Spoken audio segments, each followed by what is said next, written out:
अब बड़ी ऊंचाई के लोग प्रश्न करते हैं आकर के, नाम जप है ही नहीं, तो प्रश्न करने से क्या हो जाएगा? तुम उत्तम साधक थोड़ी माने जाओगे। प्रश्न पढ़ करके सुन करके बुद्धि की धरा से कर रहे हो, और स्थिति ये मन बुद्धि के अतर्कना की स्थिति है, तर्क से नहीं प्राप्त कर सकते, अतर्क की स्थिति है।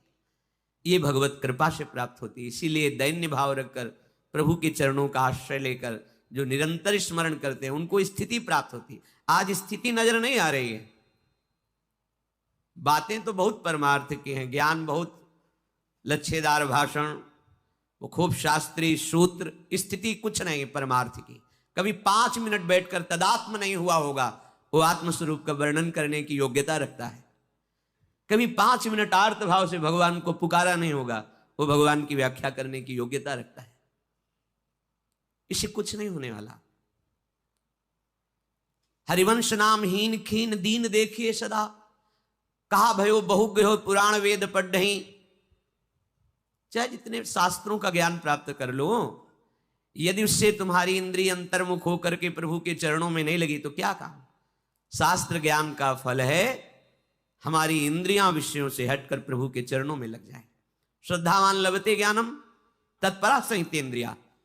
ज्ञान का स्वरूप है इंद्रियों पर शासन करो, मनमानी आचरण नहीं होने चाहिए, तभी माना जाएगा आप शास्त्र ज्ञानी हैं। आपके आचरण पवित्र हों, पवित्र शास्त्र विधान के अनुसार हों, फिर जो बोध प्राप्त होगा वो परम शांति को प्रदान करेगा। ज्ञानम लब्ध्वा पराम शांति मचिरेणाधिगच्छति।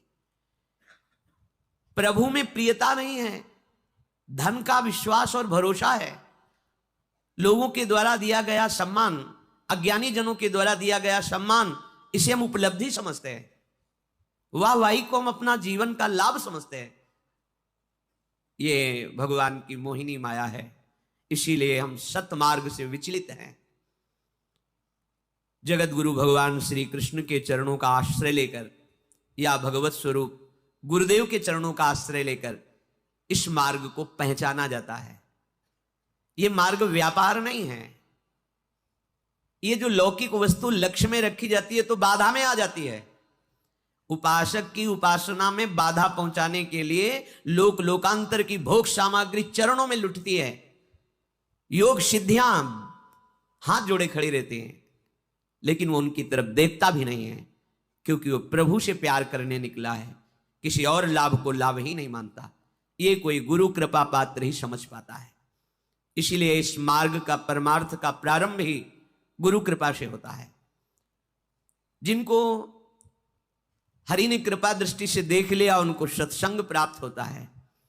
सत्संग से लक्ष्य दृढ़ करने की प्रबल इच्छा जागृत होती है, और लक्ष्य दृढ़ता के लिए वो सदगुरु का वर्ण करता है, और सदगुरु प्रदत्त उपासना से लक्ष्य की प्राप्ति होती है, हरि चरणों में प्रीति प्राप्त होती है। अगर हमें भगवत कृपा से सदगुरु मिलते भी हैं तो हम निर्वाह नहीं कर पाते।